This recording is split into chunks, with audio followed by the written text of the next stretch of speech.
좋디 좋디. 내래 최상품으로 가져왔으니까 그저 걱정들 하지 말라요. 설마 밑장빼기 하는 건 아니겠지? 날래 열어보시고 말아라요.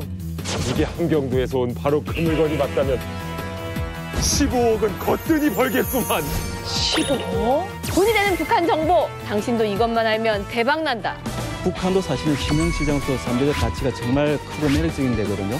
소문에 사서 뉴스에 판다고 이거는 거의 100년 만에 한 번 올 수 있는 천재일의 기후다. 우와.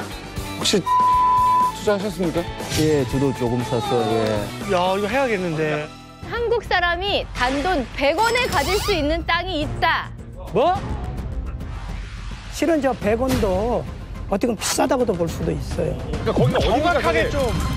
정확하게. 개성공단에서 출퇴근하는 그날까지 이제 만나러 갑니다. 예, 오늘은 특별히 주제를 키워드로 준비해봤습니다. 화면 보시죠. 세계 3대 투자 거물 10,000원에 100평 금값 폭락. 10,000원에 100평? 10,000원에 100평이면 한 평에 100원인데 한 평에 100원이잖아요. 그렇죠. 그런 땅이 과연 있을까? 그대로 읽으면 세계 3대 투자 거물께서 네. 10,000원에 100평이라는 땅을 사가지고 부동산 성공을 했지만 금값은 폭락해서 결국 망했다.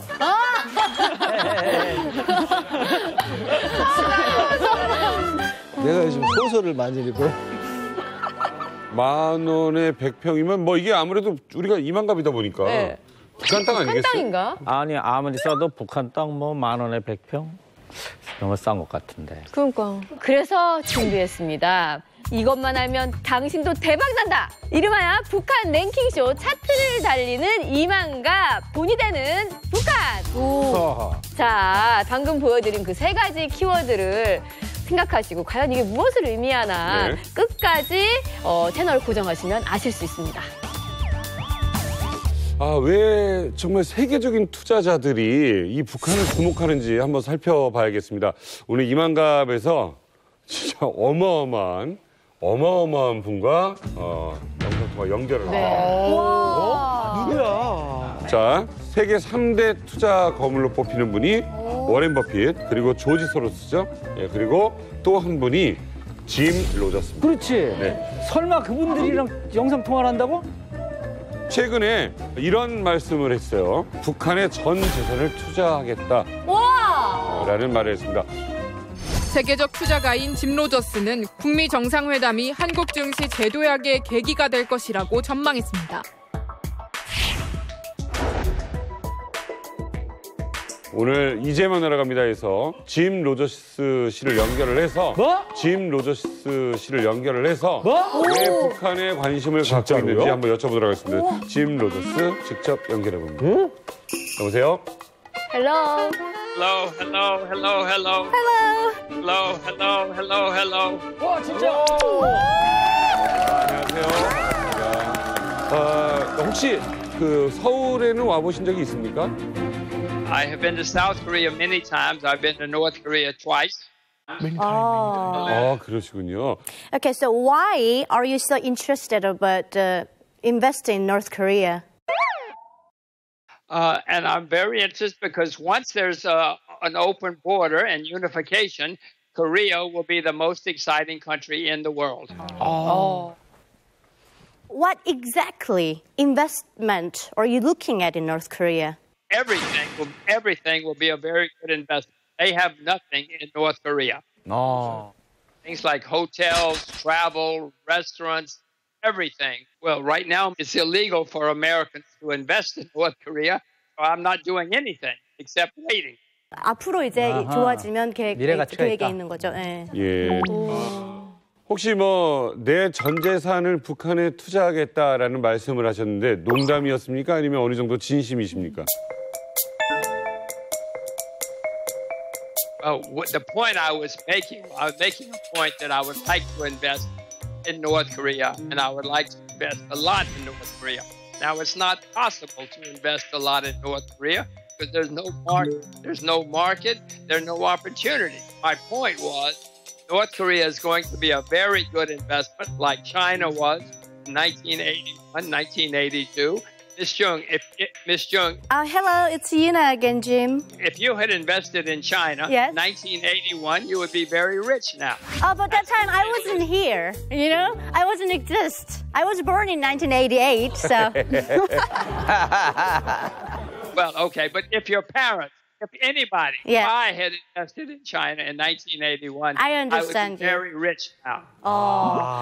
So, Jim, I just want to know the kind of like a big tip or little tip, the way how I can invest it in North Korea. Well, one cheap way would be to buy land, buy farmland in North Korea, because once it's open, property is going to go very high in value. Buy a house, buy a farm. That would be a simple way for most people to invest. Mm-hmm. Well, I would say within the next year or two, it's going to happen. Oh. 끝으로 좀 여쭤보겠습니다. 우리나라 대한민국의 경제에 대해서 혹시 보신다면 어떻게 보십니까? In the next few years, the world is going to have economic problems. Korea will have fewer economic problems than everybody else because you will have the opening up of North Korea, and that will present new markets and new opportunities for people in Korea. You will be hurt less badly than everybody else. 자, 늦은 시간 전화 연결 감사합니다. Thank you very much. I hope to see you again. 예. Thank you very much. Thank you very much. 근데 여러분, 소문에 사서 뉴스에 판다 이런 말 들어보셨나요? 처음 들어는 들어봐요. 봤는데 그게 소문이라는 게 찌라시거든요. 네. 근데 찌라시를 듣고 믿고 살 수만은 없는데 네. 아무튼 들어는 하지만 봤어요. 뭐 꼭 찌라시가 아니어도 뉴스가 터지면 그때 이미 막 팔리기 시작해요. 그래서 좀 내려갈 가능성이 있으니 네. 이왕이면 그 전에 사자. 이래서 저희가 뉴스가 되기 전에 대박이 날 수 있는 정보 알려드리려고 전문가 또 두 분을 모셨습니다. 안녕하세요. 예, 안녕하세요. 정민규 변호사입니다. 와, 변호사님. 노무현 정부 시절 청와대 행정관으로 근무했었고요. 와. 지금은 대한변호사협회 통일문제연구위원회 위원으로 있습니다. 반갑습니다. 네, 안녕하십니까. 부동산 전문가 장윤석입니다. 와. 세계 20여 개국 50개 도시, 지금 한 500채 정도를 본 것 같은데요. 네. 최근에 뭐 베트남, 요즘에 핫하죠. 네. 베트남 호치민, 경제도시죠. 그다음에 하노이 다녀왔고요. 또 세계에서 제일 비싼 부동산이 홍콩인데 네. 홍콩 가서 한 20, 30채 제가 보고 왔고요. 그다음에 이제 작년 여름에는 한 열흘 정도 LA, 샌프란시스코 근처에 이제 그 실리콘밸리, 그다음에 시애틀. 거기에 이제 시애틀 가까운 게 벨뷰라는 곳에 마이크로소프트 빌 게이츠 사는 곳. 진짜 동네잖아요. 빌 게이츠 집은 육로로 이렇게 접근이 못하게 돼 있어요. 그래요? 그래서 호수로 이렇게 배를 타고 가야 되는데 빌게이츠 다 모르겠는데 빌게이츠만 알아들었어요. 나도. 그쪽 같은 경우는 아마존이라는 아주 세계적으로 유명한 기업이 고용 창출이 많이 일어나면서 미국에서도 가장 집값이 많이 뛰는 것 중에 하나인데 뭐 그래서 빌 게이츠 집도 많이 뛰지 않았을까. 그만큼 해외 부동산에도 관심이 많은데 제가 최근에 북한을 구경하고 왔습니다. 아니 근데 아무리 부동산 전문가라시더라도 어떻게 대한민국 분이 그렇게 북한에 갈 수가 있어요? 저도 못 가는데. 사실은 북한을 직접 간 건 아니고요. 바로 앞에까지 가서 지금 요즘에 끝까지 들어보세요. 지금 요즘에 끝까지 들어보세요. 바로 반응들이 우리는 갔다 왔는데 뭐 이런 느낌이잖아 지금. 살다 왔는데. 북한은 직접 들어갈 수가 없잖아요. 한국 국적으로. 맞아요. 그래서 들어갈 수 없어요. 북한하고 아주 가까운 중국의 접경 지역. 거기 이제 뭐 훈춘하고 단동 이런 지역을 갔는데 배를 타고 바로 그 두만강 모래 앞까지 갔다 왔습니다. 오. 네. 신의주도 바로 앞까지 갔다 왔고요. 와, 네. 대박이다. 불과 여기서 지금 신의주까지 지금 뭐 보다시피 바로 그 눈에 보입니다. 눈에 보여요. 그래서 저기 뭐 건설을 하고 있는 것 같기도 하고 저기도 뭐가 들어서.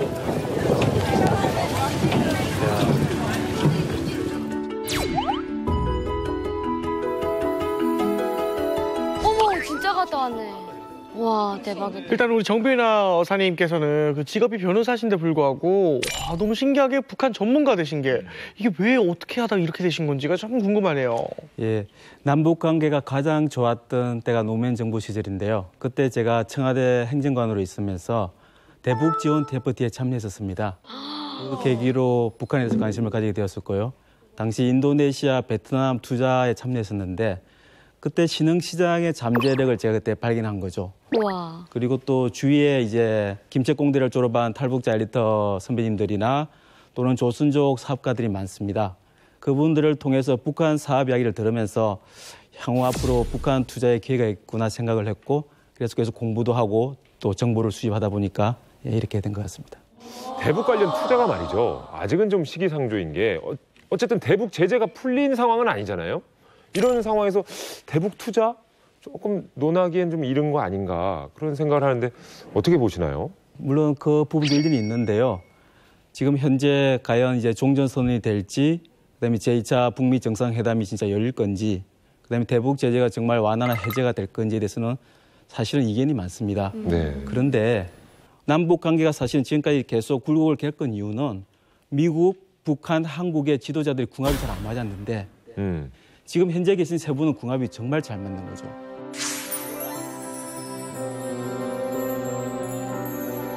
지금 현재 미국의 그 트럼프 대통령은 기존의 워싱턴의 그 외교 관행에 얽매이지 않는 분이고 북한의 김정은 위원장은 스위스 국제학교에서 글로벌 교육을 받았기 때문에 아버지보다 보다 유연하고 동시에 현재 북한 내부의 가장 당면 과제가 그 경제 개발이라는 그런 생각들을 가지고 있는 것 같아요. 한국은 문재인 대통령이 사실은 평화를 최우선시하지 않습니까? 그래서 제가 볼 때는 이거는 거의 100년 만에 한 번 올 수 있는 천재일의 기후다. 예, 그런 생각을 하기 때문에 저는 기본적으로는 분명히 관계가 나아질 거라고 봅니다. 그 소문에 서서 뉴스에 판다라고 그러잖아요. 예. 뭐 남북 정상회담 할 때 어떤 특정 주가 좀 올랐다든가. 네네. 우리가 이번 5월 달에 그 판문점 그 선언이 있기 전에 그 이전에 미리 남북 경협주 특히 이제 철도 관련주에 투자하신 분들은 사실은 한 300% 이상의 수익을 얻었어요. 300%? 예. 그런데 이제 판문점 선언이 유사되는 순간 300% 왔던 주식들이 조정을 받으면서 가격들이 많이 빠졌죠. 오히려? 예. 그래서 사실은 투자의 본질은 유수만 무성할 때, 아직 리스크가 많고 불확실할 때 투자를 하는 것이 사실은 가장 큰 수익을 낼 수 있습니다. 하이 리스크, 하이 리턴. 예, 하이 리스크, 하이 리턴이죠. 그런 면에서 지금 현재 과연 종전선언이 될지, 정말 미국이 대북 제재를 풀어줄지, 미국 중간 선거가 끝나고 나면 다시 이제 북미 정상회담이나 그런 이야기가 날 텐데 그 뉴스가 나오기 직전에 아마 사두시면 다시 한 번 더 2차 반등할 수 있는 기회가 있지 않을까 이제 그런 생각이 있어서는. 어떤 거? 어디를 사두셨어요? 갑자기 또 이렇게들 또 어디를 사두셨어요? 구체적인 투자 종목을 말씀드린 그렇고요. 기본적으로. 그럼 돈이 되는 북한 정보 지금부터 풀어볼까요? 네, 저희가 차트로 준비했습니다. 돈이 되는 북한 먼저 9위 퀴즈로 준비했습니다. 세계 부자들이 주목한 북한. 이것만 알면 당신도 대박난다. 차트를 달리는 이만가. 돈이 되는 북한. 돈이 되는 북한 9위. 북한 네모 땅을 파면 돈이 나온다. 야, 땅을 파봐라. 돈이 나오나. 100원 한 장 나오나. 맨날 아빠가 하는 얘기. 이건 실은 쉬운 거예요. 왜냐면은 자연 광석이 많잖아요, 북한이. 그러니까 뭐 광산이라든지 이런 걸 진짜 말 그대로 땅에서 이렇게 철광석 뭐 이런 거 파는다는 얘기 아니에요? 아무 땅인가요? 그건 산. 산에서 나면 안 돼, 오빠. 보존해야지. 북한 고추밭 땅을 파면 돈이 나온다. 누가 심어놨어? 거기 묻어놨어요? 왜냐하면 그 북한의 은행에 예금을 하면 돈을 못 찾는다며요. 그러면 집에 현금을 보관해야 되는데 집에 도둑맞을 거 어디 밭에다 둬야 될 거 아니야. 아하. 고추밭이 최고지. 그렇지. 정답 보시죠. 북한 삼천 땅을 파면 돈이 나온다. 황해남도 북서부에 위치한 삼천군. 이곳엔 돈이 콸콸콸 쏟아지는 온천이 숨겨져 있다는 사실. 한 번 개발되면 2천억 원은 거뜬히 벌어들일 수 있다고 합니다. 그 어디서도 공개되지 않았던 북한 황금 땅 삼천의 비밀 지금 공개합니다. 삼천리 금수강산 알아도 삼천 땅은 뭐지?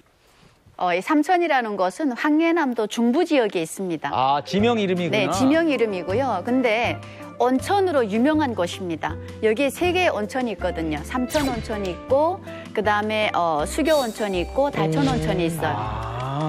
그래서 저는 아마도 이제 통일이 된다 그러면 이곳을 휴양지로 꾸린다라고 하면 정말 기후와 그 다음에 온천과 공기와 어우러져서 가장 대박날 땅이 되지 않을까 네, 그런 생각이 듭니다. 근데 이 삼천을 콕 집은 이유가 뭘까요? 그러니까 제가 그쪽에서 군복무를 하면서 제가 아는데 삼천 온천이 제가 북한에서 다녀본 그 온천 중에서 유황 성분이 가장 많은 곳입니다. 그래서 사실 그 삼천 온천 그 주변에 저희 사군단 호병원이 있었거든요.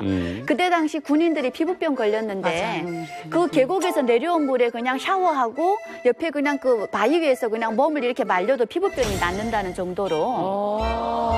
네, 항해남도 삼천군입니다. 저게 군급으로 있는데 저 온탕 자체 일반인은 못 갑니다. 저게 조선인민군 장령 휴양소예요. 예, 그리고 삼천 땅에 대해서 얘기한다면 저는 투자 가치가 있다고 봅니다. 왜냐하면 저게 항해북도 예성강 쪽으로 해서 임진강 쪽으로 이제 강이 연결돼 있어요. 그 북한의 예성강 발전소, 수력 발전소 전력 생산을 못 합니다. 그 댐 자체를 열어버리면 유람배들이 진짜 올라갈 수 있어요. 이야, 잘한다, 야. 관광 가는 게 차만 타고 몇 시간 동안 피곤하게 가지 말고 배도 타고 차도 타고 가면 얼마나 좋습니까, 그게. 저는 그래가지고 저 삼천군에 투자 가치가 있다고 봅니다. 박사님, 윤 박사님, 그럼 삼천에다가 오리 키우면 그 오리는 유황오리입니까? 저 오빠 되게 엉뚱하다. 근데 여기 부동산 전문가께서 계시잖아요. 우리 장영석 씨가. 어떻습니까? 삼천 땅. 정말 투자 가치 있다고 보십니까? 네. 우리나라 같은 경우도 충청도의 수안보 온천 있죠. 그때 당시에 그쪽도 땅값이 많이 올랐죠. 그리고 북한 같은 경우는 하여튼 휴양 관광 특구로 개발을 하고 대중교통성이 접근성이 좋으면 충분히 가치가 있다고 생각합니다. 와, 진짜 최고다. 그러니까 이 삼천 같은 경우도 뭐냐면 이 온천 있는 곳에는 국가가 투자를 해서 지금 운영하는 곳이지 않습니까? 그래서 아주 교통이 영리합니다, 지금. 삼천역도 있고요. 또 바로 조금만 하면 해주 시내로 연결이 되어서 평양 남포로 바로 이렇게 뻗어나갈 수 있는 곳이기 때문에 분명히 투자 가치가 있다라고 봅니다. 최고의 입지네. 혹시 그럼 말이 나온 김에 우리 이만갑 식구들이 볼 때 내가 아는 숨은 명당이 좀 있다 하는 거 있으면 좀 말씀을 좀 해주시면 좋겠는데. 북한에서 요독, 맹산, 양독이라는 데가 있어요. 맞아. 양독맹산. 근데 이 지역이 굉장히 물이 많습니다. 물이 좋아요. 그래가지고 양독술, 맹산술, 요독술이 제일 유명한 술 중에 하나인데. 맞아. 제가 이제 양독에 한번 가본 적이 있는데 양독에 온천이 되게 좋더라고요. 한 500년 된 온천이 있었는데. 근데 이제 개발은 거의 안 돼 있죠. 근데 굉장히 산세도 좋고 기차역이 바로 옆이기 때문에 교통이 되는 지역이죠. 그래서 아마 이 양독하고 요독, 맹산 지역에 앞으로 투자 가치가 있지 않을까 하는 개인적인 생각입니다. 우리 동네에 장골이라는 데 있거든요. 장골. 네, 장골이라는 데 있는데 여기는 되게 산이에요. 근데 산인데 거기서 이제 온천이 나오거든요. 근데 거기 물을 가지고 밥을 하잖아요. 그러면 밥이 새노랗게 돼가지고 약간 소다를 넣어서 만든 밥처럼 되게 먹으면 구수하고 소화도 되게 잘해요. 뭔가 사기 같아요. 요새 같은 영양실조 걸리신 분들이 거기 가서 이렇게 요양하는 데 있거든요. 근데 이거 제가 이만갑에서 최초 공개해요. 다 이래요, 약 파는 사람들이. 이거 먹으면 금방 낫는데. 이거는 정말 장거리라는 데 있는데 제가 원래 말하지 않으려고 했거든요. 이거 봐. 그리고 투자의 기본 원칙이 뭐냐면 길이나 있어야 돼. 아까 거기는 전문가 입장에서 보면 맹지야, 거기는. 그런가?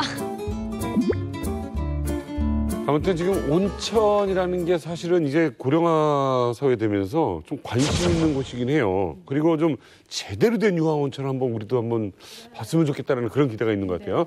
자, 차트를 달리는 이만갑, 돈이 되는 북한, 파리도 퀴즈로 준비했습니다. 돈이 되는 북한 8위. 북한판 백종원이 되려면 네모를 팔아라. 뭘 팔면 될까요? 북한판 백종원이 되려면. 아니, 두부밥을 팔아라. 두부밥. 짜장면. 레시피를 팔아라. 레시피. 해외 음식이다, 해외 음식. 양식이다, 양식. 햄버거. 저는 한국 음식일 것 같아요.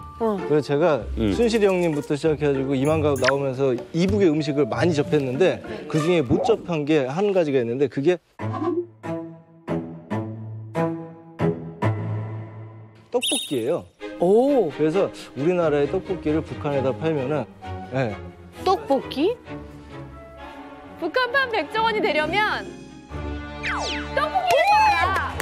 우와, 대단하다. 떡볶이 최고야. 대단하다. 대한민국 대표 국민간식 떡볶이. 하지만 북한엔 아직까지 떡볶이가 없다는 충격적인 사실. 매운맛을 사랑하는 북한 주민들에게 떡볶이는 그야말로 취향저격. 북한에 떡볶이집 차리면 대박 나는 건 시간 문제 아니겠습니까? 야, 떡볶이 최고야. 우와, 저 성공할 수 있겠네요. 그럼 통일만 되면? 아니 근데 북한에 떡볶이가 없다고요? 예, 북한에는요 거기 쌀 소비 국가가 아니에요. 농사가 안 되기 때문에 그래서 주식이 감자하고 옥수수예요. 그래서 떡볶이 기계조차도 없어요. 예. 가래떡은 있어요. 가래떡은 있어요. 근데 떡볶이라는 이런 게 없어요. 그러니까 이게 뭐냐면 우리 한국에서는 쌀은 음식이 서민 음식인데 북한에서는 거기에 좀 비싸단 말이에요. 쌀이 들어가니까. 그렇지, 식량이니까. 명절 때나 먹어요. 그래서 명절 때나 음. 먹는 거니까 그거를 서민 음식으로 먹어본 적이 없는 거예요. 그렇지. 그래서 드라마를 보면 떡볶이 먹어야지. 떡을 어떻게 볶을까? 그게 너무 궁금했어요. 아, 그래, 맞아. 근데 떡볶이가 있긴 있는데 북한에 제가 나올 때 있었거든요. 근데 진짜? 제가 나올 때 있었거든요. 근데 평양에는 있었어요? 대중적이지는 않고 외야식당 레스토랑 가면 팔았어요. 그러니까 떡볶음이라고 해요. 북한에서는 떡볶음이라고 하고 안에 그 어묵 대신 어묵 대신에 그 소세지랑 메추리알 들어가가지고 이렇게 맵게 하고 그다음에 떡볶음 라면도 있었거든요. 오호. 근데 약간 그 한국 드라마를 엄청 많이 보는 그 남녀 커플들이 분위기 내놓으라고 가갖고 떡볶음 이렇게 시켜 먹고 막 그렇게 하고 비싼 메뉴인 거예요, 북한에서. 네, 비싼 거죠. 그러네. 아니 정민기 변호사님, 지금 떡볶이 사업을 북한에서 하면 좋다는데 이게 사업성이 있는 걸까요? 저는 되게 신선한 아이디어 같아요. 우와. 북한에 만약에 떡볶이 사업을 시작하는 사업주 입장에서는 크게 목돈이 들지 않잖아요. 그리고 북한 주민들 입장에서는 호주머니 사정이 넉넉하지 않은데 싸게 사실 떡볶이를 맛볼 수 있고 그렇죠. 무엇보다도 떡볶이가 이게 좀 종류가 되게 다양해요. 맞아요. 궁중 떡볶이도 있죠. 매운맛 단계별로 나오는 떡볶이도 그쵸. 있죠.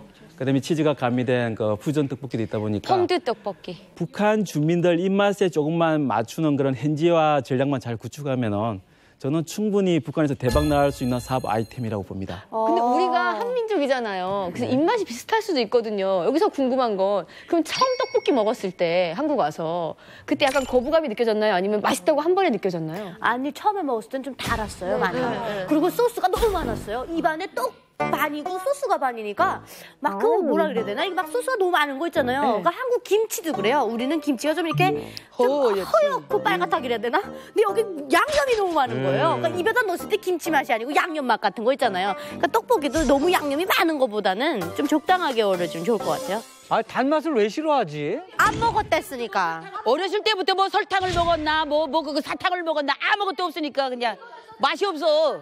저만 보더라도 처음에 유나가 느낀 것처럼 모든 음식이 다니까요. 막 눈물이 나더라고요. 머리가 아파요, 막. 그래서 나중에 엄마가 오신 다음에 드디어 그 사무치게 구렸던 엄마 음식을 먹겠구나 해서 엄마 딱 했었는데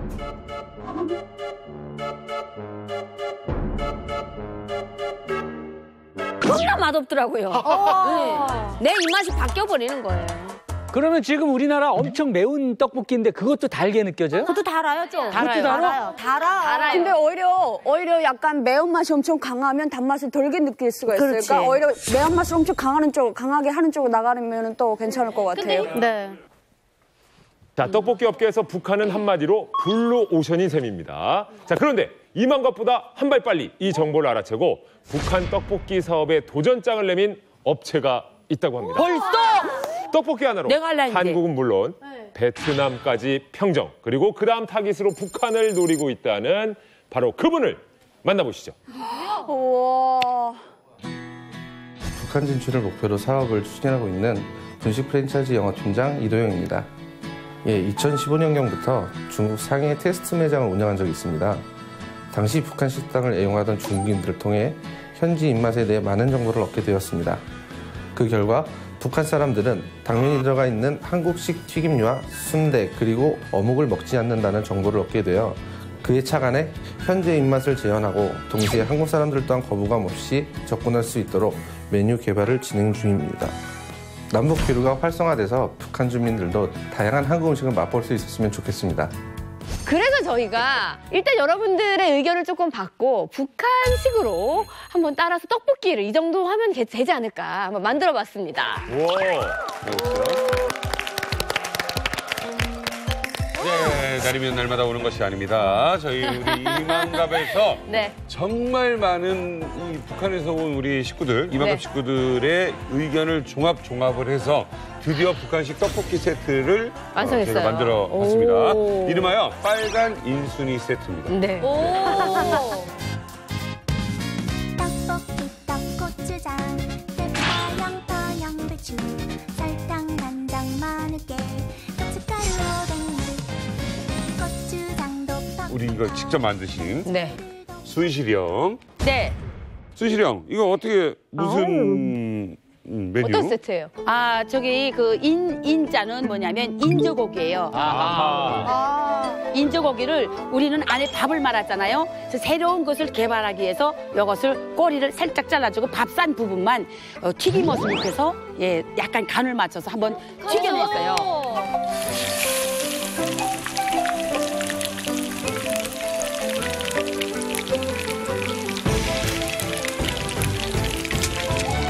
그랬더니 진짜 김밥말이보다 더 맛있는 거예요. 그럼 이 안에 밥이 들어있는 거예요? 밥이 있어요. 그래서 이것이 김밥처럼 밥 대용도 할 수 있고 간식 대용도 할 수 있다는 거예요. 오, 좋다. 오, 맛있겠다. 튀김 같은 경우에는 북한이 항상 그 기름이 귀하다 보니까 맞아. 튀김을 자주 못 해 먹잖아요. 맞아. 예, 그래서 이게 통일이 되게 되면 우리 한국의 기름이 되게 흔하고 싸더라고요. 그래서 북한 사람들이 그 기름진 걸 못 먹어가지고 막 속에 털이 난다고 막 이러는데 진짜 기름진 거를 좀 싸게 먹을 수 있다게 되면 잘 팔릴 것 같아요. 또 이거는 순대는요? 순대는 북한식으로 모조리 다 다져요. 다져서 그 돼지의 부산물들을 싹 다 창자에 넣어요. 맞아. 찹쌀, 맵쌀, 그다음에 시래기, 그다음에 이 부산물 피, 돼지 한 마리가 다 들어가는 거예요. 그래서 그게 맛있는데 한국의 거는 당면을 넣었어요. 그래서 우리 입맛에는 완전히 안 맞아요. 저희가 맛을 보고 우리 민용 씨 정답 맞추셨죠? 우와. 어서 드세요. 방송하면서 처음 정답이란 걸 맞춰가지고. 먼저 와서 한번 오세요. 맛을 보시고요. 뭐부터 먹어볼까요? 요거 한번 드셔보세요. 인조고기밥을 튀겨서 준 거죠. 아 맛있겠다. 먹어보고 싶다, 튀김. 여기에다 찍는 네. 거예요? 양념장에다가? 아, 이거 잘 못 제가 드셔봤구나. 해볼게요. 인조고기 처음 먹어봐요? 아니요. 맵겠다. 많이도 발랐다. 많지 않을까요? 많이 발라면 있어. 이건 이 맛으로 먹는 거야, 양념 맛. 그럼 양념 맛이지 그럼. 양념 맛이요. 먹고 싶다. 맛있어. 맛있지? 맛있어? 아, 순실 형님 만들었잖아요, 이거. 네. 역시 순실 형님 만든 건 진짜 맛있어. 그 양념의 단맛은 뭐냐? 사과배예요, 사과배. 오, 사과배.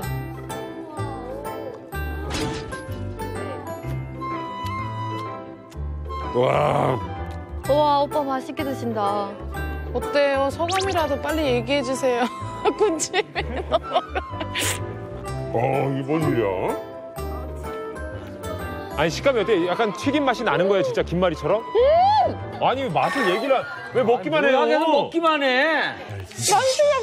잠깐만. 아니, 저 북한 대표하는 입맛이에요, 저도. 맞아. 하나씩 드셔보시죠. 아 네.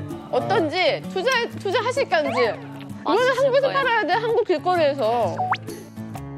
두부 인조고기인가? 소스가 굉장히 강한데요? 네. 북한 인조고기 밥입니다. 인조고기가 되게 식감이 아주 좋은데요. 분식집이니까 요거를 떡볶이 소스에. 여기 한번 찍어. 인조고기 밥은 흔하니까 떡볶이 소스에 팔 수 있거든요. 야, 이건 진짜 제대로다. 맛있겠다, 야. 맛있겠다. 그렇지 김말이 원래 저 떡볶이 국물에 찍어 먹. 와, 이게 무슨 맛이니? 진짜 맛있다. 대박이다, 야. 야, 이거는 매콤하고 화끈하다면 이거는 정말 달달한 야채는 진짜 최고다. 먹어보고 싶다. 지금 아무튼 중요한 거는 북한에서 떡볶이가 인기가 있을 것이다라는 예측입니다. 자, 어쨌든 빨간 이순이 한번 함께 해봤습니다. 자, 다음 돈이 되는 북한 정보. 다음은요. 돈이 되는 북한 7위. 안방은 중국 뷰, 베란다는 러시아 뷰. 우와, 아파트를 주목하라. 너무 생각만 해도 멋있어. 안방은 중국 뷰, 베란다는 러시아 뷰래요. 러시아 뷰. 우와, 장용석 선생님, 어떻게 되는 일입니까? 그 지역이 바로 이 지역인데요.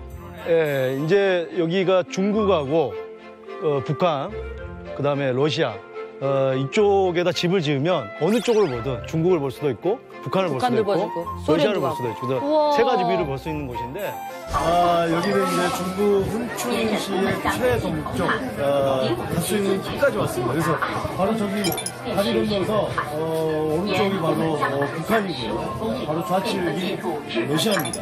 그리고 바로 제가 서 있는 게 중국 훈춘의 끝이, 동쪽 끝이라고 하죠. 중국에서. 그래서 이 세 나라의 접경 지역에 제가 와 있습니다.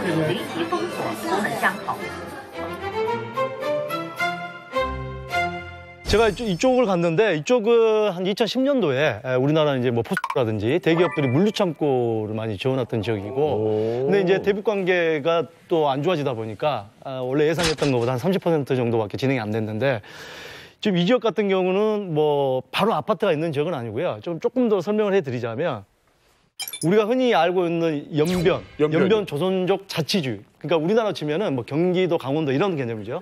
거기 안에 이제 용기시라고 있습니다. 그게 이제 그 연변 조선족 자치주의에서 중심시인데 여기 같은 경우는 한 3년 전쯤에 3.3제곱미터당 평당 한 100만 원 했었는데 이게 지금 한 350만 원 정도 합니다. 신규 아파트가. 아파트 값이요? 네.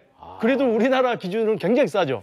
최근에 하여튼 3년 동안은 굉장히 많이 올랐던 지역이고 훈춘시라는 곳은 이제 아파트가 많이 지어져 있었고 지금은 활발하게 개발이 되고 있고 이 적경 지역 안에는 아직 황무지입니다. 이 대기업들이 진출을 해서 물류 창고라든지 아파트를 많이 지을 수 있는 지역으로 보여지고요. 그 다음에 이제 여기 보시면은 이제 그 단둥이라고 있죠. 여기는 뭐 아주 유명한 곳이 압록강대교 다 아시죠? 네네네.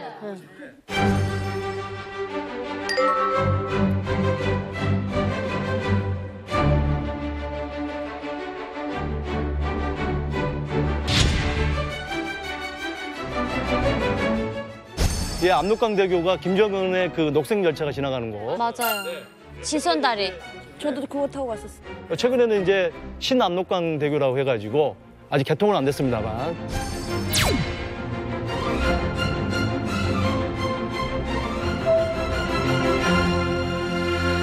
요 지역 같은 경우는 기존 아파트가 3.3제곱미터당 350만 원 정도 하는데 최근에 분양하는 게 500만 원대, 600만 원대. 완전 올랐네. 예. 비싸네. 특히 여기 이제 올량교라고 제가 이제 한 15층짜리 아파트를 제가 올라가 봤는데 신의주에 계신 분하고 눈을 마주칠 정도로 굉장히 가까운 거예요. 그래요? 네, 눈싸움 할 수 있어요. 여기서. 어머, 진짜요? 올량도 안에 있는 그 아파트 15층에 올라와 있는데요.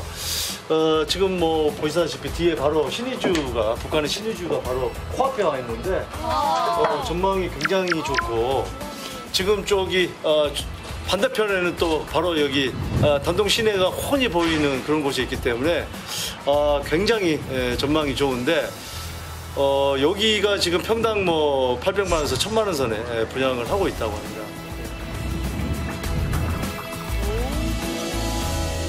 제가 궁금한 게 있는데 그럼 저기 아파트가 많잖아요. 그러면 저 아파트 옆에 있는 그냥 주택이나 땅을 사놔서 거기에 새로운 아파트가 지어질 때를 기다리는 게 나은 건지 저는 아파트를 사놓는 게 나은 건지. 기본적으로요. 중국은 개인이 토지를 소유가 안 됩니다. 이제 우리가 사용권이라고 하죠. 사용권을 이제는 최근에 법이 바뀌어서 사고 팔 수는 있지만 그래서 뭐 주택 같은 경우 한 70년 정도였는데 그런 사실상 소유권 인정해 준 거랑 마찬가지죠. 근데 이 지역은 토지를 사는 개념은 불허가 되고 개인은 이제 이렇게 이제 그 아파트를 분양받는 거죠. 그러면 대한민국 국민이 혹시 단동 지역에 아파트를 산 분들이 꽤 있습니까? 제가 알기로는 좀 있습니다. 예. 지금 우리나라 같은 경우 특히나 대북 관계 좋아져서 이런 뭐 사업 설명회나 이런 걸 좀 많이 하고 있어요. 그래서 그런 부분에서 정보를 얻을 수는 있는데 네. 조심해야 될 부분은 사실은 서울도 이게 비싼지 싼지 잘 모르고 사는 경우도 많잖아요. 예. 특히 뭐 해외는 그런 정보가 굉장히 부족하기 때문에 시세가 이게 맞는 시세인지 적절한 시세인지 또 투자로 가야 되는 건지 투자로 간다고 한다면 근데 전 세계에서 전세 제도라는 건 우리나라밖에 없습니다. 예, 근데 그러면 거기는 이제 해외는 월세 세입자를 구해야 되는데 이 월세 세입자를 구할 수 있는 여건이 되는지 또 구한다고 한다면 내가 월세를 100만 원 받고 싶었는데 나중에 보니까 50만 원밖에 못 받아. 그럴 수 있잖아요. 그래서 이런 부분도 꼼꼼하게 따져봐야 됩니다. 이거 진짜 신기하네. 그러면 지금 우리가 거기다 투자를 하려면 살기 위해서라기보다 이제 투자 쪽이잖아요. 그러면 중국 접경 지역의 아파트를 살 때 뭐 중요한 팁 같은 거 있으면 몇 가지 알려주시죠. 첫 번째로는 우리나라 강남을 제가 예로 들어볼게요. 최근에 반포의 신축 아파트 33평형이 30억에 거래가 됐습니다. 예. 근데 그 한 블록 뒤에 있는 한 10년 이상 된 아파트가 똑같은 33평형이 27억 정도에 거래가 됐어요. 이야. 그건 무슨 얘기냐면 그만큼 수요층이 탄탄하다는 거예요. 근데 특히 단동 같은 경우는 제가 조사를 했을 때 이런 신축 아파트가 900만 원대 평당 또 700만 원대 분양을 한다고 한다면 기존 아파트가 350에서 400만 원, 500만 원 상승을 해야 되는데 상승을 하지 않고 있더라. 그 얘기는 무슨 얘기냐면 생각만큼 수요층은 탄탄하지가 않다. 예. 대신에 이제 지금 이 지역은 중국 내에서 사선 도시로 분류되기 때문에 좀 투자에 대해서 약간 좀 완화가 돼 있어서 그런 부분은 규제가 좀 덜한 편이죠. 그래서 그런 부분을 봐야 되고요. 두 번째로는 가서 사용을 할 수도 있는데 투자 목적이라 한다면 예상 수익률, 그다음에 해외 부동산은 대출이 안 되는 경우가 대부분입니다. 근데 우리나라 같은 경우는 이제 뭐 대출 받아서 살 목적으로 계약을 덜 크게 해놨다가 나중에 자금 동원이 안 되는 거죠. 그렇다 보면은 계약금을 토해낸다고 그러죠. 예. 아니 그럼 중국은 대출이 안 돼요, 아예?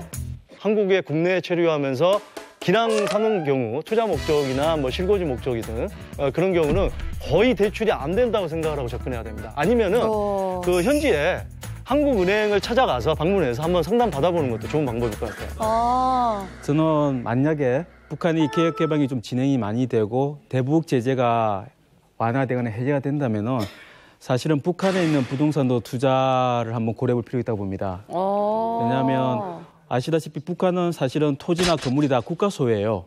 그렇지만 건물에 한해서는 북한 민법이 이용권이라고 해가지고 일단 매매가 가능하고 아직 팔 수가 있거든요. 그리고 실제로도 지금 현재 그 아파트 입주권이 지금 팔리고 있습니다.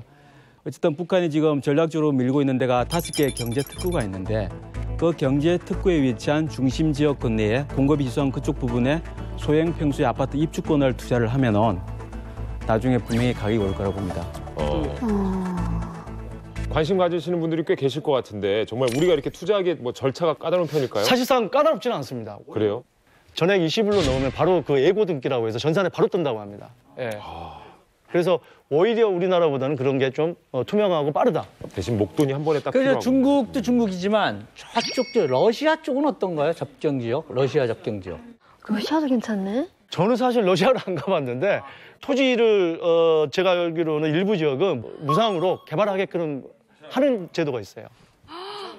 자, 여기서 우리 장용석 전문가께서도 나는 러시아는 안 가봤다라고 하시는데 한번 러시아에 발빠르게 비행기 티켓을 예약하신 분, 네, 이분을 만나보기 전에 차트부터 공개합니다. 돈이 되는 북한 6위. 러시아에는 한국 사람이 단돈 100원에 가질 수 있는 땅이 있다. 아니 100만 원도 아니고 100원이라니. 와, 말도 안 돼. 저도 궁금합니다. 그래서 100원에서. 오늘 모실 분은 러시아에 한번 직접 투자를 해보겠다 해서 이곳을 연구하고 있는 분이십니다. 차공은 선생님이십니다. 안녕하세요.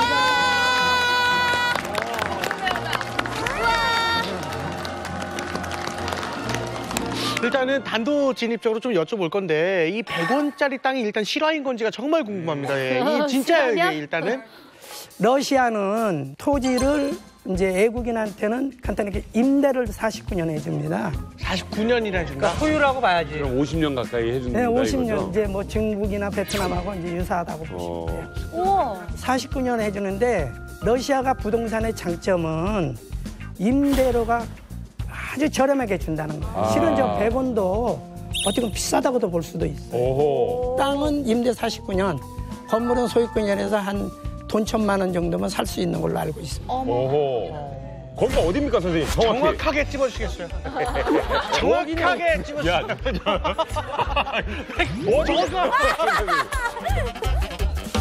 저희는 여기 지금 북한 라지저거. 여기 두만강이거든요. 여기가 두만강이고 여기 이제 중국 훈춘이고 네. 여기가 이제 크라스키노거든요. 두만강 옆을 말하는 거예요. 어떻게 보면 국제교통의 요통지예요. 이쪽으로 가면은 중국.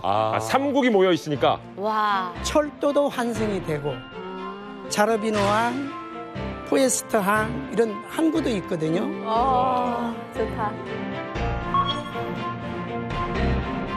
저기는 지금 하산 근처입니다. 두만강 근처. 진짜 깨끗하다. 예쁘다. 해가 저렇게 커? 해가 바다에 비치고. 저긴 자르비노항이고 원래 속초에서 진짜 좋다. 자르비노에 왔다 갔다 했던 곳입니다. 그래서 이 일대가 투자처로선 최고라고 봅니다. 와, 박사님 진짜 짱이시다. 러시아에서는 그러면 왜 그런 땅 임대를 그렇게 해주는 거예요? 러시아 입장에서? 거기는 땅이 크잖아요. 그리고 투자자를 많이 어떻게 보면 오게 만들기 위해서. 그래서 건물도 짓고 개발하기 위해서. 네, 그리고 이제 중국이나 일본은 안 돼요.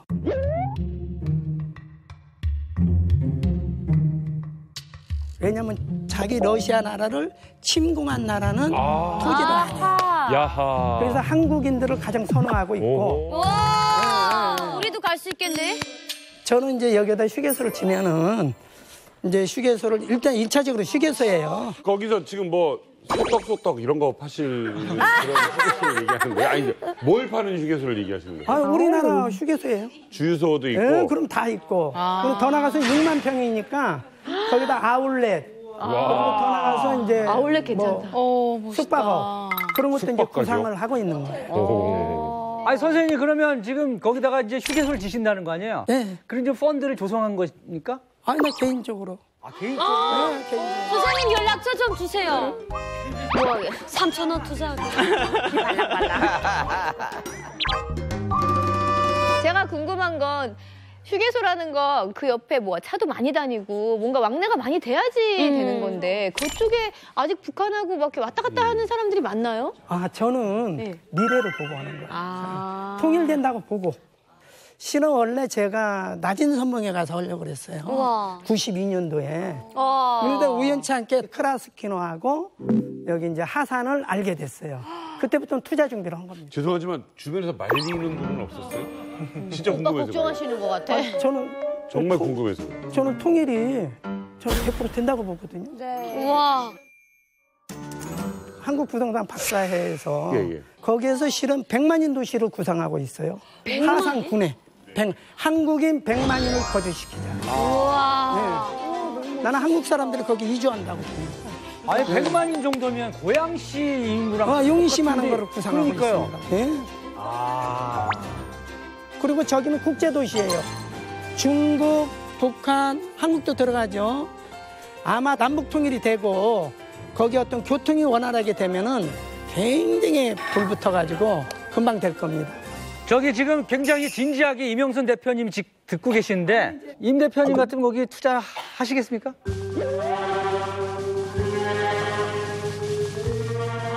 예, 저는 경험자죠. 제가 2003년, 4년에 진짜? 지금 말씀하시는 그 자르비항, 그 자르비항. 우슬스크 좋죠. 지역에 저희들이 100만 평을 임대했어요, 러시아에서. 그래서 그래요? 하우스, 딸기 하우스 하려고요. 딸기 하우스. 그거는 목적은 뭐였는가 하면 중국에 나와 있는 우리 이북 사람들 근로 이주시키자. 근로. 해가지고 거기서 일을 시키자 해가지고 딸기를 이제 얇게 썰어가지고 건조해서 이제 분말 만들거든요. 그 기회까지 독일에서 다 샀어요. 네. 이제 우리 구호단체들 해가지고 다 하려는데 탈북자들이 거기 안 간대? 갈 수가 없는 거예요. 그때 당시에 북한에서는 어려울면서도 고난행군하면서도 그거를 응하지 않더라고요. 그래서 결국은 문 닫은 겁니다.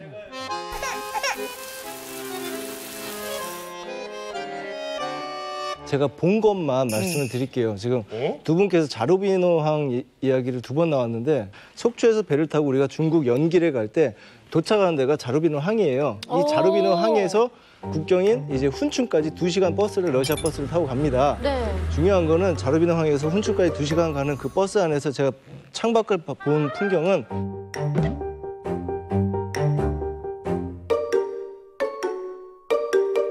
이쪽도 그렇고 이쪽도 그렇고 아무것도 없어요. 아하.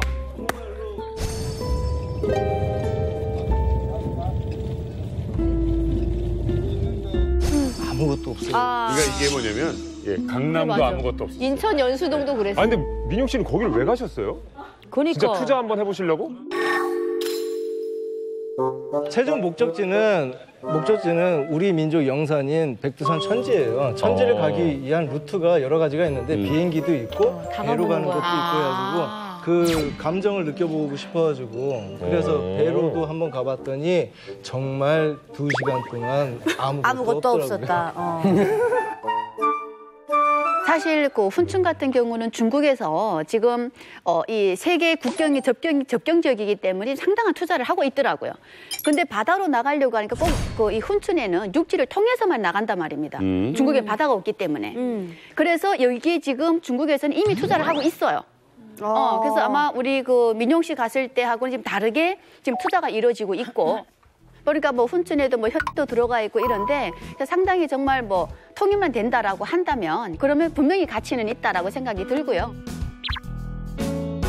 만약에 진짜 통일이 되고 정말 세상이 하나가 되는 시대가 된다면 중요한 위치 같은 느낌은 들어요. 그렇죠. 그러니까 통일이 돼야 돼 네. 무조건. 전 통일이 되면 선생님 생각이 제일 먼저 날 것 같아요. 그게 좋겠다. 그러니까요. 대박 났네. 정 변호사님은 이 의견 어떻게 생각하시나요? 저 일단은 차 대표님 거 사업 아이디어는 되게 괜찮은 것 같고요. 다만 지금 현재는 아까 말씀하신 대로 지금 그쪽 지역이 사실은 화물 물동량도 많지 않고 차량 통행도 많지는 않아요.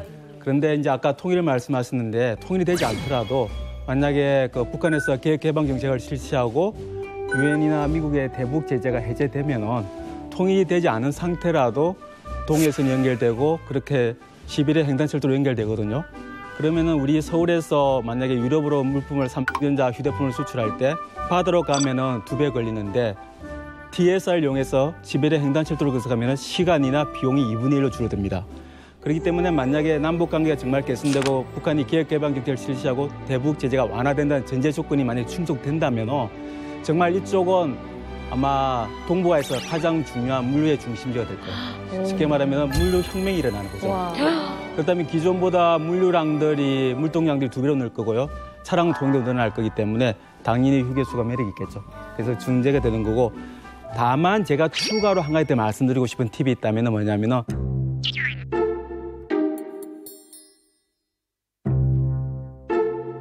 물류의 중심지이기 때문에 향후 물류 창고를 지어서 그 부분들을 임대를 하게 되면은 정말 많은 돈을 벌 수 있지 않을까 생각을 합니다. 차 대표님 나중에 그 휴게소에다가 그 떡볶이 코너 하나 순실 형님 모시고 한번 차려보겠습니다. 근데 그 핫산을 개발하는 목적이 있어요. 제 북한에서 들은 건데 이거 공부할 때 그때 메드베제브하고 이명박 대통령이 뭘 했냐면 러시아에서 남한까지 천연가스 수송관을 하자. 우와. 한때 있었어요. 배로 돌지 말고 북한이 허락만 해준다면 이거 하자 해가지고 김정일이하고 메드베제브하고 이제 상봉을 했습니다. 그걸 가지고. 위대한 영도자 김정일 동지께서는 러시아 연방 대통령 드미트리 아나톨리에비치 메드베제브 카카와 상봉하셨습니다. 그래가지고 핫산 지역에 개발을 하려고 보니까 러시아가 그 지역에 개발할 수 있는 만한 잠재력을 갖추지 못했어요. 예. 그렇기 때문에 이거를 누굴 이용하냐? 한국 사람들 너네가 와서 해라 한 거예요. 그런데 김정일이가 그때 당시 여러 가지 조건이 있었어요. 뭐 천연가스 수송관 지나가면 그 경비 관리는 우리가 맡고 거기서 가스를 우리가 좀 뽑아 써도 되냐? 이렇게까지 막 얘기했어요. 러시아 쪽에서 이걸 부인한 거예요. 안 돼. 너 이거는 그냥 보내고 우리는 그에 맞게끔 관세만 주겠다 했을 때 김정일이가 자기한테 맞지 않으니까 끝났어요. 맞아요. 그때 한참 이거 뉴스에 있었고 이게 과연 실행만 된다면 우리는 엄청난 비용을 아낄 수 있다. 아니 그러니까 저 러시아 문제 얘기를 하니까 그러는데 지금 가스관을 얘기하면 그 북한의 핵무기나 이런 걸 가지고 있는 상황에서 가스관이 통과돼 내려오면 남쪽으로 이게 우리 전략적으로 문제가 되기 때문에 우리가 안 한 거거든요. 그러니까 앞으로는 이제 핵이 없어지면 그 공사는 이제 곧장되면 상당한 시너지 효과가 나오는 거죠. 저희 부동산 전문가로서 장영석 선생님 저기에 대해서 어떻게 생각하세요? 무상 임대를 해준다는 것은 한 몇 가지 측면에서 볼 수 있어요. 약간 이제 위험한 측면도 있는데 러시아 같은 저는 이렇게 생각합니다. 러시아 같은 경우는 왜 돈 되는 지역이면 푸틴이 직접 투자를 안 하고 다른 쪽으로 투자를 하겠어요. 그것도 한번 생각을 해봐야 돼요. 맞아요. 첫 번째로는 자금력이 부족해서 나라가 그랬을 수도 있고 다른 측면에서는 일단 다른 나라가 들어와서 개발시키는 간을 한번 보는 거죠. 네, 그런 측면이 강하다고 봅니다. 그래서 제가 볼 때는 박사님은 뭐 아니면 도입니다. 네, 제가 볼 때는. 그래서 잘만 풀린다고 하면은 대박을 터뜨리실 것 같고요. 아니면은 그동안 많이 모아놓으셨죠? 비우셔야 아니, 차 대표님 그 러시아 투자 관련해서 제가 한 가지만 더 추가를 하고 싶은데요. 네. 극동 러시아 지역은 어쨌든 현재로서는 사람이 별로 살기는 적당한 환경이 아니라서 맞아. 사람이 많지는 않아요. 푸틴 대통령이 신동방 정책을 펼치면서 이쪽에 적극적으로 투자를 독려하고 있지만 여전히 도로 상태가 좋지 않고 비포장 도로가 많습니다. 그래서 극동 러시아에 투자하실 때는 그런 도로 상태라든가 또는 그 교통 물동량들 얼마나 차량들이 많이 통하는지 그런 부분들 좀 미리 꼼꼼히 점검을 하시고 투자를 하시면은 불의의 손을 입지 않을 수 있을 것 같습니다. 이거 통일이 돼야 돼. 이제 제가 개인적으로 보면요. 이제 남북 철도 사업이 지금 진행된다고 하는데 진짜 뭐 부산에서 저 핫산을 고쳐가지고 이제 모스크바까지 갈 수 있다면 이건 대박이죠, 사실은. 진짜? 근데 이제 남북 관계가 풀려가지고 철도를 넣는다고 가정하게 되면 철도를 넣는데 최소한 5, 6년은 걸리거든요. 그렇죠. 그러니까 그 기간 동안 좀 잘 버텨야 될 것 같아요, 사실은. 아니 나는 차 박사님 따라갈래. 부동산은요 보이면은 다 오른 거예요. 빌딩이 보이고 도시가 보이면 다 오른 거예요. 안 보이고 상상했을 때 그때가 투자하는 거예요. 명언이십니다. 어쨌든 이번에는요 우리 최민용 씨한테 아주 소중한 정보니까 잘 들으세요. 5위입니다. 함께 보시죠. 통일이 되면 최민용도 장가갈 수 있다. 누구보다 여린 속내를 가진 이만갑 공식 울보 최민용의 고민은 바로 결혼. 그런데 통일이 되면 이런 노총각들을 위한 구세주가 정말 나타날까요? 안녕하세요. 함경북도 청진에서 온 장희연입니다. 올해 들어서 상담 전화 문의가 2배로 늘고 있습니다. 지금 현재 대통령이 지금 남북 화해에 대해서 많이 노력하고 계시지 않습니까? 그러면서 지금 30대라던가 40대라던가 지금 심지어 20대까지 탈북 결혼에 대한 그런 인지도가 많이 높아지고 있습니다. 남한분들은 이게 자그만 해도 표현력이 강하고 이러다 보니까 남한 남성을 많이 선호를 합니다. 지금 통일의 기운이 잘 흐르고 있는 이 시대에 정말 결혼 정보는 큰 수혜를 입을 거에 대해 남북 결혼이 누구나 편견 없이 문을 두드리고 다 같이 사랑으로 맺어주는 인연이 되었으면 좋겠습니다. 제가 그래서 어렸을 때부터 그 노래를 불렀나 봐요. 우리의 소원은 통일이라고. 와, 축하합니다. 그래. 자, 북한 여성들에게 가장 인기가 많은 남자는 경철이 같은 똑똑한 남자 아니고요. 민우 같은 상남자 아니고요. 바로 여기 있는 우리 사우스포 남한 남자들이라고 합니다. 그래? 예. 이렇게 침을 흘려요. 난 이미 결혼했는데. 그러니까. 네. 합시다. 러브. 예. 자, 이불 속에서 열광했던 한류 드라마를 넘어서 현실 남한 남자를 꿈꾸는 북한 여성들. 그런 여성들의 꿈을 이뤄준다는 남북 결혼 사업이 이색 대북 사업으로 대박 날 것 같다는 엄청난 정보입니다. 이건 무조건 대박. 자, 당장이라도 평양에 갈 기세로 엉덩이 들썩들썩거리는 최민용 씨. 이 소식 만족하십니까? 어떻습니까?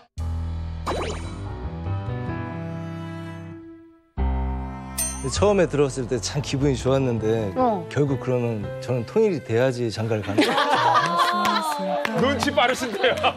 눈치 빠르신데요. 아니 민영이뿐만이 아니라 재환이도 갈 수 있다는 얘기 아니야? 저는 왜요? 아직 새끼 대지예요.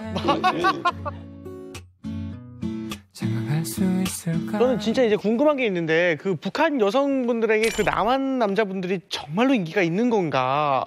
이게 제일 궁금해요. 진짠가 이게? 진짜요? 이게 사실입니다. 제가 탈북하기 전에 이제 남한 드라마를 본 적이 있어요. 근데 그게 이제 뭐 단속돼서 들어온 그런 CD인데 천국의 계단이라는 영화를 봤어요. 계속 보는 거예요.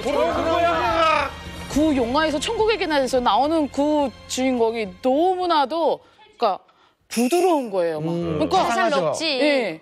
거기서는 엄청 남자가 부드러운 그게 있으니까 저도 남한 남자를 한 번만 만나보고 연애를 해봤으면 하는 그런 로망은 있었어요, 진짜. 드라마는 드라마인데. 아니, 근데 언니 드라마는 드라마일 뿐이잖아요. 네. 거기 허구가 많잖아요. 네. 근데 남한의 실상을 모르는 북한 사람들에게는 그게 진짜로 보여요. 그래서 어색했으면 저는 그 신현수 있고 코 이따만한 사람 있잖아요. 정서야, 자기 눈을 이렇게 가리고 정서야 행복해야 되고 듣잖아요. 남한 남자들 너무 멋있다, 너무 멋있다. 야, 남한에서는 저런 일들이 되게 많이 일어나나 봐. 맞아. 막 그러면서 울면서 봤었어요. 여자를 위해서 목숨도 서슴없이 바치는 남자들을 보니까 맞아. 저런 남자랑 만나서 살고 싶은 거지. 약간 그 드라마 보게 되면 그런 거 있어요. 남자가 아기띠를 메고 아기를 이렇게 안고 아기띠 메고 다니고 여자 눈치 보고 여자한테 막 이벤트고 막 되게 자상한 그거 보면은 마음이 가거든요, 진짜로. 북한 남자 쉽지 않아요, 그러기 정말. 그러니까 한국 드라마 보면 여자 주인공은 항상 처량해요. 못 살고. 맞아. 근데 꼭 회장님 아들이 나타나서 맞아. 구원해줘요. 맞아. 딱 본부장이야. 그래서 나도 탈북할 때 그런 생각은 잠깐 했댔어요. 아, 나도 한국에 가면 처량하고 막 이렇게 하면 이렇게 회장님 아들이 나타나서 구원해주나? 회장님 아들을 보면 뺨부터 때려. 그거 연습 안 했어. 저는 그리고 그 드라마를 보면서 한국 시어머니들은 다 그렇게 이렇게 김치 싸대기를 때리는 줄 알았어요. 물컵 던지고. 아니 너무 무섭잖아요. 맞아, 물싸대기. 너무 무섭던데. 그리고 한국 시어머니들은 이렇게 다 무섭고 사람이야. 그러니까 야 얼마면 돼 이러고 수표를 막 던지더만. 난 그런 제거도 받겠다.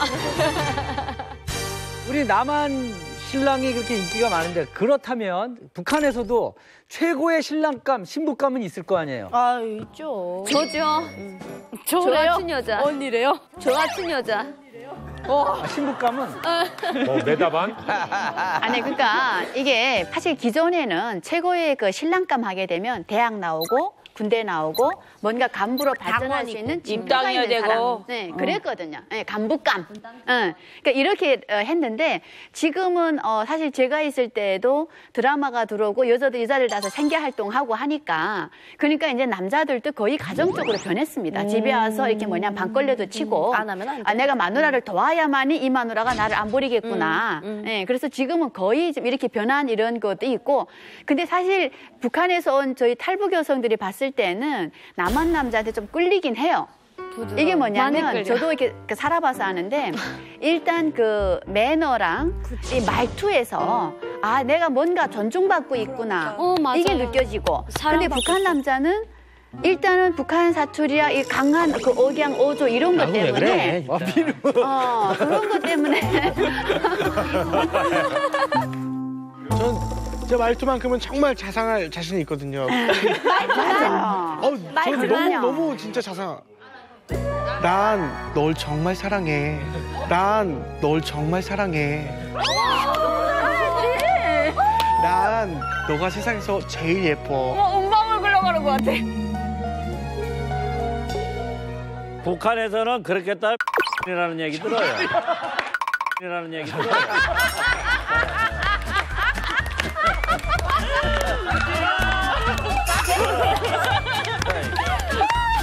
이게 바로 남한과 북한의 그 남자 차이예요. 아니 북한 남자도 똑같이 다 남자하고 다 똑같은데 사람이고 한때 딱 나만 남자 하는 거 같이 살아봐야지 알아 일단은. 그렇지. 그러면 이거를 직접 살아본 사람에게 물어볼게요. 유현주 씨. 네. 그래요. 북한에서 결혼은 못 해봤지만 그래도 연애는 해봤잖아요. 근데 밥 먹으러 가자 할 때 우리 한국 사람들은 뭐 먹고 싶어 물어보잖아요. 다 나한테 맞춰서. 그렇게 되면 나한테 맞춰. 자기는 딴 게 먹고 싶을지도 모르겠지만 내가 먹고 싶은 거예요. 내가 음식의 문화에 잘 길들여지지 않을까. 난 네가 먹고 싶다는 거. 그러니까 계속 열무냉면만 가서 먹었었어요. 그러니까 먹기 싫지만 계속 저 때문에 맞았는데 북한 남자는 어떠냐면요. 어쩌다 돈이 딱 생기잖아요. 가자 그래요. 어디를 가냐고. 따라오라 딱 이래요. 그리고 지금 먹고 싶은 걸 데리고 가지 먹어라. 예, 좀 그런 차이가 있을까. 왜냐면 그게 맞아. 북한 남자들은 남자답다. 그냥, 맞아. 이것도 하나의 그냥 문화인 거예요. 물어볼 때도 그냥 물어보는 게 아니더라고. 이거 물어봐도 돼요? 라고 하는 게 맞아. 나를 얼마나 배려를 하면 이런 걸 또 물어볼까. 뿅가지. 얼마나 좋은지. 아니 그래가지고. 그러면은 우리 민우 군은 그 입장 바꿔가지고 북한 남자가 바라본 한국 여성에 대한 환상 이런 거 없었습니까?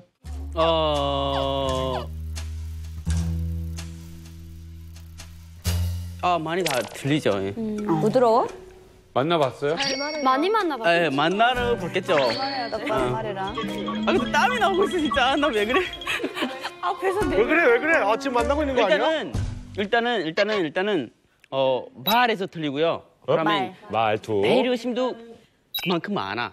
한국 여성이 똑같이 느끼는 거네. 똑같이 배려심 많고. 난 내가 사람마다 달라. 너 혼자 왜 거기 앉아가지고 이곳에 하고 더 이뻐. 됐죠? 됐어. 야, 원래 남남분교야. 무슨 소리 하고 있어, 지금? 그러면 민욱은 북한 남자의 장점을 한번 얘기해 보세요, 그럼. 일단은 힘들고 어렵고 중요한 거는 내가 다 해야 시원해. 내가 다 해야 돼. 우리도 그래. 안 돼. 우리도 그래. 마음이 편해 그래야. 집에 들어가서 설거지랑 해서. 뻥 튀지 마. 그래, 당연하지. 북한 남자들이 그랬어요? 그렇지.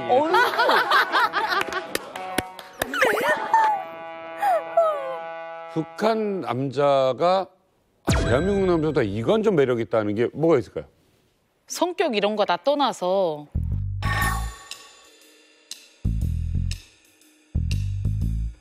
무조건 여자는 책임져야 되겠다는 그거는 있어요. 한국에 와서 이제 사람들을 이렇게 많이 마주서면서 얘기를 해보니까 오늘 사귀고 싫으면 그래 헤어지자 이게 있는데 북한은 그거는 아니에요. 남자들이 일단 사귀었으면 마지막까지 가보자. 없어도 책임은 내가 진다. 이거는 있어요. 자, 사실 약간 재미있는 차트인데 사실 남녀가 있어서 북한이고 남쪽이고 이런 차이가 또 어디 있겠어요? 전 세계가 똑같아요, 전 세계가. 다 무서워요. 네. 다 무서워요. 네, 차트를 달리는 이만갑, 돈이 되는 북한 4위. 이번엔 퀴즈입니다. 보시죠. 돈이 되는 북한 4위. 한국에서 버린 네모도 북한에선 돈이 된다. 재활용품.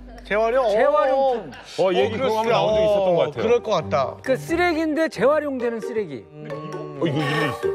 고철이라든가. 당연하지. 플라스틱이라든가. 그러니까. 플라스틱 병도 그래. 근데 그건 한국에서도 다시 사용을 하기 때문에. 이거 되게 어려운데 저는 자동차, 한국에서 버린 자동차도 북한에선 돈이 된다. 왜냐면 굴러가는 게 너무 필요하니까. 그래. 맞아. 어디 가도 돈이 돼, 그거는. 북한뿐만이 아니라. 그러네, 또. 근데 버렸다는 단어 자체가 버린 거는 일단 쓰레기 쪽이기 때문에 거기에 말리면 안 돼. 거기 말리면 안 돼요? 뭡니까, 버린 거?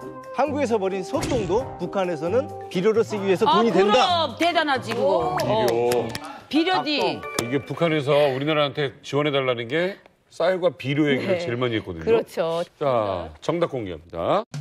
한국에서 버린 자전거도 북한에선 돈이 된다. 자동차와 오토바이가 부족한 북한에서 최고의 교통수단은 바로 자전거.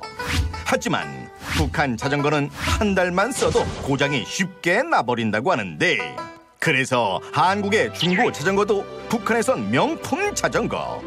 이제 따르릉 버리지 마세요. 지금 현재 북한의 기름도 그렇게 넉넉하지 않고 도로 사정이 좋지는 않거든요. 북한 전체 도로 포장률이 한 10% 미만이에요. 그런 면에서 볼 때는 한국에 있는 그 뭐 버린 자전거든 또는 뭐 중고 자전거라도 북한에 가서 이제 수리를 하고 도금을 해서 쓰면은 북한에서는 꽤 좋은 자전거가 되는 거죠. 없어서 못 타요, 없어서. 실례로 베트남 같은 경우에도 베트남이 도이모이라고 개혁 개방 초기에는 사실은 대다수 베트남에 있는 주민들이 자전거를 타고 직장에 출근했습니다. 그러다 조금 이제 소득이 올라가니까 오토바이로. 그다음부터는 이제 소형 오토바이를 사용했을 거예요. 그리고 어느 정도 좀 이제 또 여유가 있는 분들은 소형 자동차를 굴리기 시작했죠.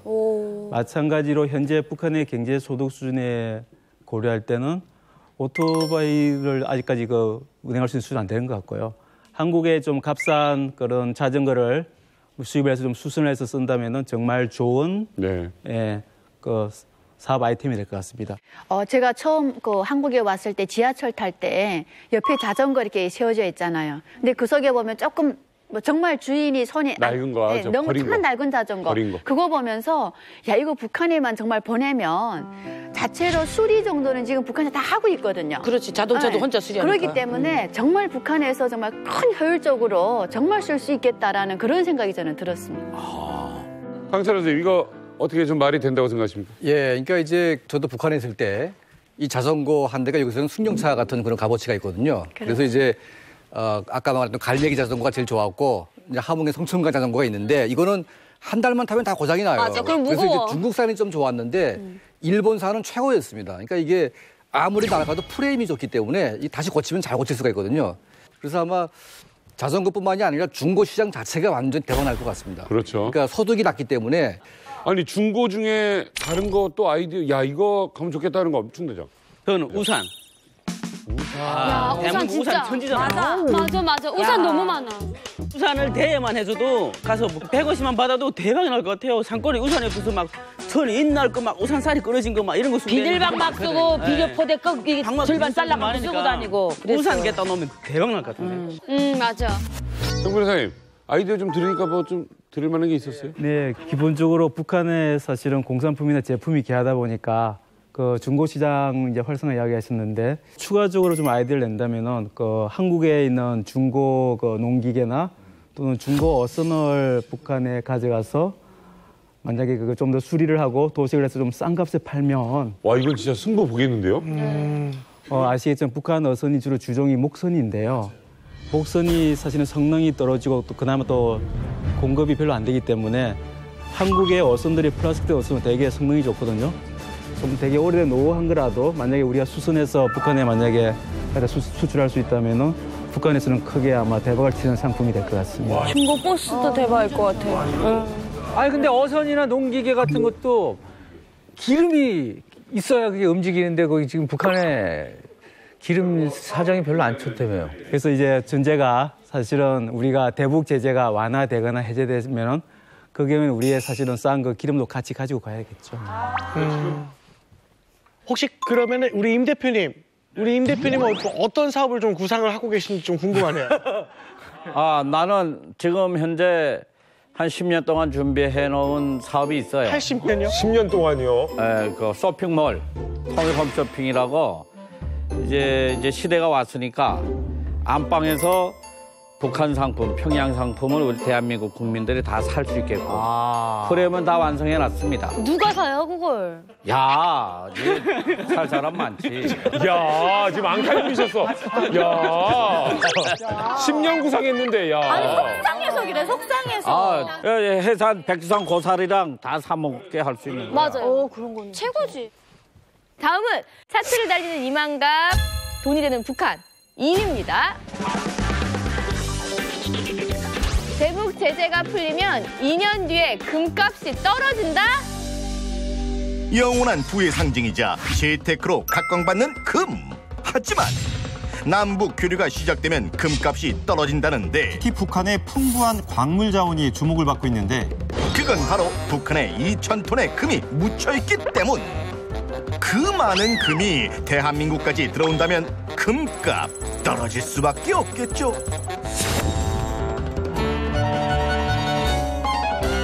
아니 잠깐만, 제가 우리 애들 돌 때 모아놓은 아직 안 팔고 갖고 있는데 빨리 팔아야 될 것 같은데 왜 이런 말이 어떻게 생겨난 거죠? 지금 북한의 그 금매장량이 한 2,000톤으로 지금 추정되고 있는데요. 그렇게 많아요? 네. 톤이요? 북한 최대 금강이 지금 평안남도 지금 운산에 있는데요. 운산 금강인데요. 거기 있는 금도를 지금 그 원산에 있는 금 재련소에서 재련을 하고 있습니다. 그런데 지금 거기서 재련된 금의 대부분의 물량들이 다 중국에 수출되고 있거든요. 근데 어쨌든 지금 만약에 대북 제재가 해제되고 남북 경협이 활성화되면서 금을 우리가 북한으로부터 만약에 원산에서 직접 수입을 할 수 있다면 금 공급량이 늘어나니까 당연히 금의 원가는 떨어지겠죠. 근데 진짜 그렇게 채취를 많이 하고 있답니까? 북한이 아직까지 금을 생산하고 있지만 그렇게 만족할 만한 수량을 사실 생산하지 못하고 있어요.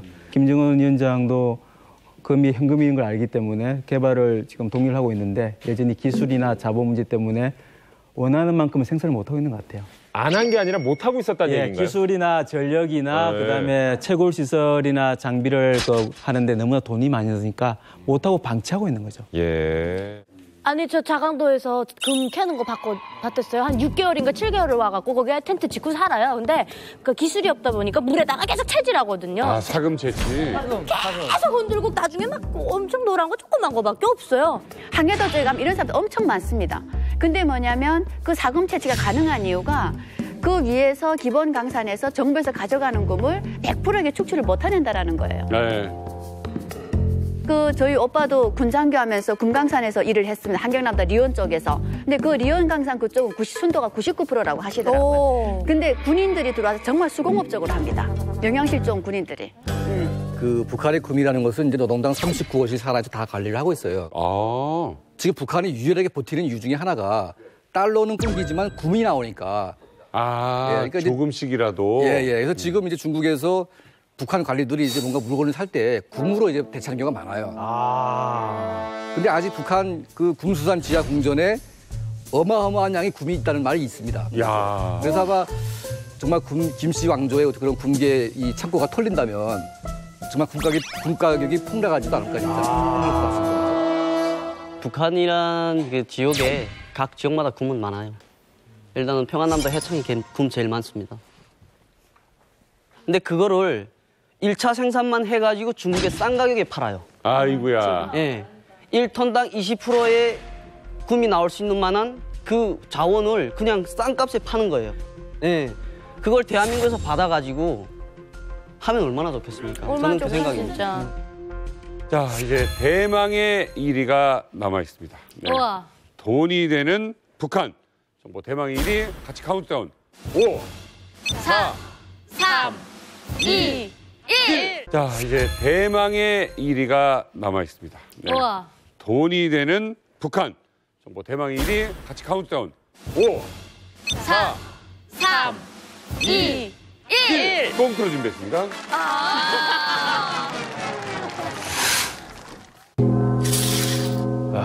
그거 거래하기 참 좋은 날씨구나. 오, 이병헌이다. 남북 교류도 잘 되고 이번 일만 잘 성사되면 인생 역전할 수 있어. 와, 잘생겼다, 진짜. 잘한다. 잘생겼다. 그나저나 만날 시간이 다 됐는데 시계도 없이 뭐. 시계도 나중에 꼭 사야지. 오. 공작업이야. 39월실이구나. 남조선에서 온 일중동무? 이것이 혹시 함경도에서 온 오리지널 바로 그 물건 맞아요? 남조선 동무는 거래를 안 해봤건? 오, 똑같아. 세게 붙여야 돼. 내래 최상품으로 가져왔으니까 그저 걱정들 하지 말라요. 이게 함경도에서 온 바로 그 물건이 맞다면 15억은 거뜬히 벌겠구만. 좋았네. 자, 여기서 문제입니다. 방금 김일중 씨가 받은 물건은 무엇일까요? 이게 15억이라 그랬잖아요. 토지문서 아닐까요? 통일되게 되면 그 토지문서. 아, 그러네. 땅 문서. 땅 문서. 왜냐하면 고향이 이북인 사람들, 월남한 네. 사람들이 놔두고 온 진짜 땅 문서일 수도 있겠네. 자, 정답 확인합니다. 자, 이 안에 들어있는 바로 그 정답은 15억이라니. 이겁니다. 뭐예요? 뭐 가루야? 이겁니다. 뭐 가루야? 모래야? 모래. 진짜? 모래가 어떻게 15억이나 돼? 모래? 모래. 돈이 되는 북한 1위. 북한에는 15억짜리 모래가 있다. 우와, 말도 안 돼. 말도 안 돼, 이거는. 이거 진짜 있는 거예요? 아니 이게 진짜 저도 뭐 소개는 했습니다마는 봉이 김선달도 아니고 모래로 15억을 어떻게 벌 수 있는 거예요? 한국의 건설 자재 시장에서는 모래가 현금과도 똑같습니다. 현재 북한의 두만강에는 의외로 양질의 모래들이 많이 쌓여 있습니다. 그래서 우리가 두만강에 있는 그 모래를 싸게 수입해서 한국의 건설 자재 시장에 판다면은 한 달에 15억을 충분히 벌 수도 있습니다. 한 달에 15억? 한 달에 15억씩이나? 옛날에 한강에 모래 다 채취하고 그랬어요. 이제는 뭐 이제 채취할 게 없나 보죠? 이제는 남한에는 남아있는 모래가 없습니다. 그래서 필리핀이나 동남아시아에 수입을 하는데요. 그 모래들도 사실은 그렇게 품질이 뛰어나지는 않아요. 세상에. 제가 이제 계산을 한번 해봤는데요. 모래 화물을 측정하는 단위가 루베라고 하는데요. 1루베가 1.5톤입니다. 그래서 1루베를 북한에서 원가로 구입을 하면은 1루베당 9,000원이고요. 1루베당 운송비가 6,000원입니다. 그래서 결국 1루베를 북한에서 한국으로 싣고 가져오면은 1루베당 15,000원이 되는데요. 이 15,000원짜리 1루베를 한국의 건설 자재 시장에 팔면은 25,000원을 받게 됩니다. 1루베당 10,000원의 이익을 낸다는 거죠. 근데 우리가 화물선 하나를 가지고 가서 모래를 싣고 오면 최대 적재량이 10,000루베가 됩니다. 그래서 10,000루베 곱하기 10,000원을 하면은 1억이 되겠죠. 근데 그 화물선을 나진항에서 우리 숙청 쪽으로 만약에 하면은 한 달에 15번을 치러올 수 있어요. 그래서 15회를 하면은 15억의 이윤이 생기는 거죠.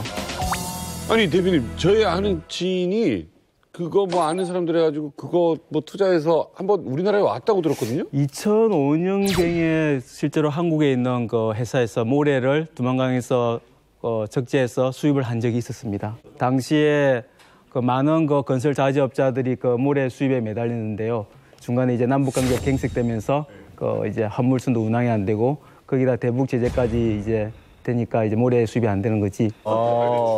제가 갔던 두만강 쪽도 모래가 있긴 있었는데 왜 저는 그런 생각을 못했을까요? 모래를 봤었어야죠. 생각해보니까 진짜 모래가 많긴 많았어요. 제가 갔던 데도. 모래가 돈이야. 사실 저희가 다 두만강 압록강 지역에 살았잖아요. 근데 물살하고 바람에 의해서 그 모여진 사고라는 거예요. 그 모래만 쌓여있는 이런 사고들이 두만강 하류 쪽에 엄청 많거든요. 근데 한 몇 년 전부터 중국의 상인들이 들어와서 차로 그 모래를 실어갑니다. 실어가서 훈춘을 통해서 중국 전 지역으로 가져가는 정말 모래 장사꾼까지 있었습니다. 그리고 저희가 그 학교 때 아마 다 경험이 있을 건데 학교에서 뭐 담장 쌓기하고 선생님 집 짓기 할 때 두만강 옆에서 그냥 바로 모래 떠오라 그래요. 그럼 저희가 그냥 밖에줄에 그걸 떠다가 그걸로 그냥 이거 뭐냐면 모래, 시멘트, 자갈 섞어가지고 집을 지었거든요. 그러니까 그 정도로 적당한 알갱이를 굵기를 가지고 있습니다. 네, 제가 이제 평양에서 7년 동안 그래도 건설 부문에 종사하지 않았습니까? 모래에 대해서 얘기한다면 일단은 북한의 건설 재료로서 쓸 수 있는 만한 모래, 가치가 있다고 느끼는 건 평양시에 있는 대동강 모래입니다. 만경대구역에서부터 남포까지 거리에 있는 모래 채취만 해도 그건 할 수도 있고, 그리고 북한이 모래 수출하는 나라입니다. 무슨 모래를 수출하냐면 그 백두산이 하산 분출하면서 이제 생긴 충에 부사모래라고 있어요. 부사라는 모래. 모래지만 정말 가벼워서 물에 뜨는 모래예요, 이게. 이 모래를 뭐 하냐면 그 높은 온도나 낮은 온도에도 견딜 수 있는 보온재를 만들어요. 우와. 그걸 우리는 다시 재료를 주고 그걸 사옵니다. 그걸. 그리고 하나 또 수출하는 모래는 뭐냐면 몽군포 모래예요. 항해북도 영영군에 있는 몽군포 모래가 있는데 그 모래는 이제 전 세계에서 다 씁니다. 그걸 왜 쓰냐면 그 거리들 가다 보면 이제 연석이라고 돌 쭉 놓고 있잖아요. 그 돌이 때가 끼면은 청소를 안 돼요. 그렇지. 그렇기 때문에 그 모래를 압축해다 여가지고 그걸 쏩니다. 그렇죠. 그럼 그 알맹이들이 나가면서 돌을 깨부세요. 미세하게. 그래가지고 새 돌매로 만드는 거예요. 북한은 몽군포 모래하고 부산 모래를 수출하는 나라입니다. 여기다 투자해도 될 것 같습니다. 최고다, 진짜. 대표님 말씀하고 이제 경철 씨 그 해석까지 들으니까 이 모래 사업이 왜 일인지 이제 알겠네요. 맞아. 야, 저는 두만각까지 가서도 이런 모래사업 생각도 못했고, 저는 통일되면은 그냥 우리 남인희 씨랑 평양에다가 댄스학원 하나 차릴. 넌 장가 갈 생각이나 해. 맞아요. 자, 오늘 뭐 이렇게 얘기 나눠봤습니다. 진짜 이렇게 통일 얘기나 경제 제재 풀리는 얘기는 좀 약간 설레요. 그렇죠. 예, 우리 민족의 또 새로운 기회가 되는 거니까요. 남이나 북이나. 저는 이 프로 나와서 어쨌든 생각하는 게 만약에 북한이 개혁 개방을 하게 되면은 지금 여기 계신 우리 저 탈북민들이 사실은 대북 투자하는 기업들의 입장에서는 가장 중요한 자산이거든요. 북한 현지 사정을 제일 잘 아시는 분들이잖아요. 그래서 오늘 이렇게 또 많은 분들 뵙게서 즐거웠고 삼천 아까 온천같이 또 새로운 정보도 제가 알게 돼서 아주 기뻤습니다. 지금까지 돈이 되는 북한 특급 정보들을 랭킹으로 준비해봤는데 우리 뭐 남북 통일이 되는 그날까지 이만갑의 랭킹쇼는 계속됩니다. 네, 기대해주세요. 여러분 오늘 밤 꿈에 부자 되세요. 다음 주 일요일 11시 뵙겠습니다.